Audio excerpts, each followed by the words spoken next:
बिस्मिल्लाहिर्रहमानिर्रहीम। अस्सलाम वालेकुम। उम्मीद है खैरियत से होंगे। सिंजा मोती के स्टूडियो से मैं आपका मेजबान इमरान अली मेमन। आज मेरे साथ मौजूद हैं एक माँ और बेटा जो कि एक दुख भरी दास्तान लेकर ऑफिस पहुंचे हैं। और क्या है उनकी दुख भरी दास्तान, क्या मामलात हैं, क्या इश्यूज हैं और क्यों ये यहां मीडिया पर आने के लिए मजबूर हुए हैं, ये सब आपको इन्हीं की जुबानी सुनाते हैं। 10 साल से ऐसे जुल्म जो कि ये मां बेटे सह रहे हैं, शायद कोई सीधा रास्ता या कोई रास्ता दिखाने वाला इनको था नहीं। किसने इनके दिल में डाली कि ये सिंजा मोती के ऑफिस में आए और अपना बयान रिकॉर्ड करवा रहे हैं। उम्मीद करता हूं कि आला इदारे इनकी बात सुनेंगे, इनके एक्शन इनके लिए उठाएंगे और इनको इंसाफ भी दिलाया जाएगा। सबसे पहले बात करते हैं, हमारी बहन हमारे साथ है, इनसे तारुफ भी पूछते हैं, क्या मामला है ये भी पूछते हैं। अस्सलाम वालेकुम बहन। वालेकुम सलाम। मैडम क्या मामला है, जरा बताइएगा हमें, किस इशू के लिए आप हमारे पास आई हैं? ये मेरा शोहर है, 10 साल से घर से निकाला हुआ है। 10 साल से जी। शादी किस सन में हुई आपकी?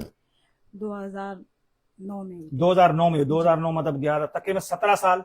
7 साल आपके साथ वो रहे थी? नहीं 2 साल रहे बस। 2 साल रहे, ठीक है। बच्चे कितने हैं आपके? 2 बच्चे हैं मेरे। बेटे हैं बेटियां हैं, क्या है बताइएगा? एक बेटा एक बेटी है। क्या करते हैं वो?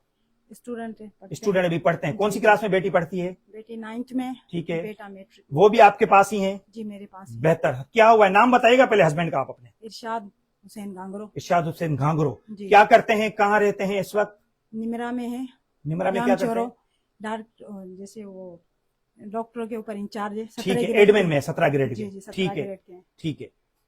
क्या चाहती हैं आप, क्या मामला है, जरा खुल के बताएं हमें आप।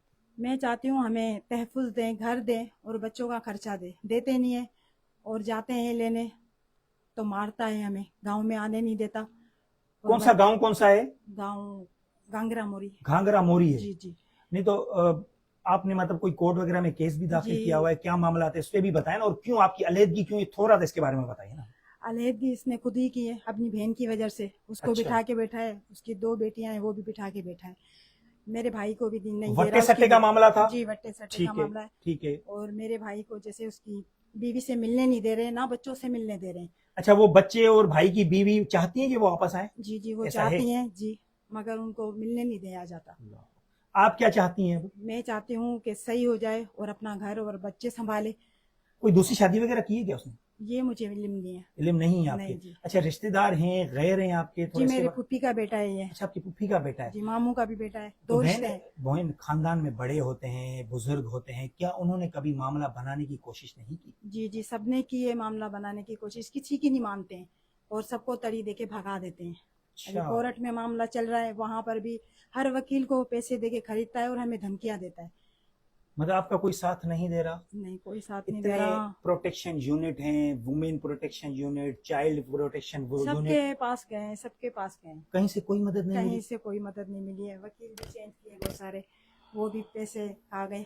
हक मेयर इसने खुद ही मुझे दे दिया, हमने मांगा भी नहीं। वो भी वकील कौन? अच्छा, तलाक हुई भी नहीं है? नहीं, डिवोर्स नहीं हुई है। फिर हक मेयर किस चीज का दिया इसने खुद ही दे दिया ऐसे। मतलब कोई तलाक के कागजात, कोई ऐसी नहीं, चीज? कुछ भी नहीं, कुछ नहीं भी नहीं नहीं। मतलब शरई तौर पे भी मामला गलत समत में जा रहा है और शऊरी तौर पे भी मामला गलत समत में जा रहा है। जी जी। क्या आप क्या चाहती हैं, क्या होना चाहिए, किसको अपील करना चाहिए? मेरे बच्चों की तालीम खराब हो रही है, मेरे बच्चे परेशान है बहुत। 2-2 3-3 दिन हम ऐसे फाके काटते रहते हैं। महीने हो गए ना पैसे जमा किए ना क्या। हम गरीब है और मुझे इंसाफ चाहिए। हर महीने कोर्ट में पैसे आते थे, देते थे? नहीं, पहले भी ये 3-3 4-4 महीने नहीं देते थे। फिर अब कोर्ट में जमा होते हैं, उधर भी नहीं देते हैं ये पैसे। अच्छा, जमा ही नहीं करा रहे वहाँ? नहीं, तो जमा आपके नहीं जो करा वकील रहे। है, जाहिर है इतने टाइम से वकील जो कर रहे हैं वो भी कुछ नहीं कर रहे हैं? नहीं, वो भी कुछ नहीं कर रहे। उनके पास जा जाके बोलते हैं ना, चप्पल घिस गई है, कहीं से इंसाफ नहीं मिलता है। ये पैसा खर्च करता है, हर वकील खरीद लेता है।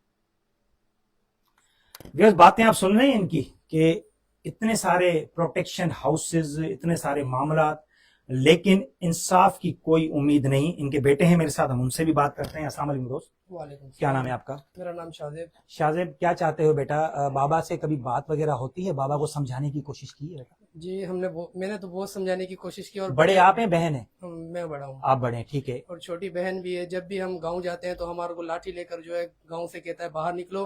اور جب بھی چھوٹی بیٹی میری جو بہن ہے وہ جاتی ہے تو ان کو کہتا ہے آپ کتے ہو, نکلو گھر سے, ٹھیک ہے. اور ایک دفعہ گئی, ابو بیمار تھے اور ان کے دادا بھی بیمار تھے, دادا جو ہے میرے, تو ادھر. اچھا دادا حیات ہیں آپ کے؟ جی جی, ٹھیک ہے. دادی؟ دادی بھی حیات ہیں. ٹھیک ہے. جو میرے دادا ہیں وہ ڈائریکٹر آف سندھ ہے, سندھ یونیورسٹی میں. وہ کیا نام ہے ان کا؟ ڈاکٹر علابش گانگرو. اچھا. پروفیسر رہ چکے ہیں, سبجیکٹ زولوجی ہے, سندھ یونیورسٹی آف جامشورو. پڑھی لکھی فیملی, اس کے باوجود بھی یہ حالت, وجہ کیا ہے اس کی؟ سر دیکھیں, کچھ لوگ ہوتے ہیں جو پڑھ لکھ کر بھی جو ہے وہ شعور نہیں آتا ان کے اندر. اب ہم جب بیٹی ان کے گھر گئی کہ ابو آپ کیسے ہیں, تو انہوں کو دھکے, اب جو بیٹی ہے اس کو دھکے مار کے نکال دیا گیا ہے. اب یہ تو جہالت ہے بالکل, یہ تو کوئی علم نہیں ہے. اگر وجہ تو ہوگی نا آخر, بے وجہ کیا دماغ میں کچھ ہے, کیا ہے معاملہ, کچھ تو ہوا ہوگا نا. آپ دیکھیں نرس جو ہوتی ہے وہ ادھر, مطلب مرد جو ہے, مرد کو آپ کو پتا ہے نہیں ہوتا ہے, تو وہ جو ہے باہر جا کر اس کا افیئر ہے, پتہ نہیں کیا ہے. کچھ لوگوں نے شکایت کی ہے کہ کار کے اندر انہوں نے کوئی اور عورت دیکھی ہے اس کے ساتھ. مطلب معاملہ کسی اور کے ساتھ ہے. بیٹا کیا چاہتے کیا ہیں آپ, کیا ہونا چاہیے آپ لوگوں کو؟ ہمارے کو بس خرچہ چاہیے پورا, اور میری ایجوکیشن کے اندر جو یہ سیپریشن آ رہی ہے, جو آپ کو آئینی طور پہ بھی پاکستان کی آئین نے حق دیا ہے, آپ کو وہی چاہیے. جی وہی ایسا ہی ہے. جی جی. تو ہے کسی میں امید ہے مدد کی, کرے گا کوئی؟ جی ہم پولیس ڈپارٹمنٹ میں بھی امید ہے, جو وہ کر سکتے ہیں, جو اپنے انہوں کو فون کریں اور ان پہ فورس کریں, کمپیل کریں انہوں کو, تاکہ یہ جو ہے مسئلہ جلد از جلد حل ہو سکے. اور یہ جہاں پر پیمنٹ ہماری جمع ہو رہی ہے وہ بھی نہیں کروا رہے, تو اس لیے گھر میں بھی فاقہ کشی آ گئی. جی فاقہ کشی آ چکی ہے. بہن آپ نے بتایا کہ فاقہ کشی ہے, تو آپ کی اپنی فیملی کی طرف سے اس وقت کوئی نہیں ہے؟ نہیں ہے, میرے بھائی وغیرہ ہیں, ہر کوئی اپنے طور پہ میں لگے پڑے ہیں, سب بے روزگار, 2 بھائی بے روزگار بیٹھے ہوئے ہیں, ٹھیک ہے نا. وہ کہتے ہیں کہ آپ کا شوہر آپ کو سنبھالے نا, اب ہم تھوڑی سنبھالیں گے بچے, کون کسی کے کون سنبھالتا ہے. ویورز, ہمارا مقصد بالکل بھی یہ نہیں ہے کہ معاملہ ختم ہو اور ان بہن کو گھانگرو صاحب چھوڑ دیں یا ڈائیورس دے دیں. ہم نے صرف پروگرام اس لیے کیا ہے کہ یہ لوگ آپس میں بن جائیں, یہ لوگ آپس میں سنبھل جائیں. ایک فیملی ہے, دیکھیں فیملی جب ٹوٹتی ہے تو سب سے زیادہ اثر بچوں پہ پڑتا ہے. اس بچے کا میں جب چہرہ دیکھ رہا ہوں تو مجھے ایسا لگ رہا ہے کہ یہ بچہ بہت ہی ڈسٹرب ہے. اب ان کی بہن کی سسٹر کیا ہوگی پوزیشن, آپ اس بچے کی کنڈیشن سے بھی لگا سکتے ہیں. گھانگرو صاحب, آپ کے لیے بھی سندھ جا موتی کا پلیٹ فارم اوپن ہے. اگر آپ بھی کوئی موقف دینا چاہیں یا آپ بھی کوئی معاملہ آنا چاہیں دینے, تو ہماری سندھ جا موتی کے آفس آپ آ سکتے ہیں. بہرحال اس بہن سے انصاف کیا جائے. اعلیٰ اداروں کو بھی اپیل کی جاتی ہے کہ خدا را اس فیملی کے ساتھ انصاف کیا جائے. اور آپ لوگوں کو یہ کرنا ہے کہ صرف اس پروگرام کو شیئر کرنا ہے, تاکہ یہ معاملہ اعلیٰ ایوانوں تک, اعلیٰ حکام تک پہنچے, تو اس فیملی کا گھر ٹوٹنے سے بچ جائے. اپنا بہت خیال رکھیے گا. کیمرہ مین وقاص عباسی کے ساتھ مجھے دیجیے گا اجازت. اللہ حافظ.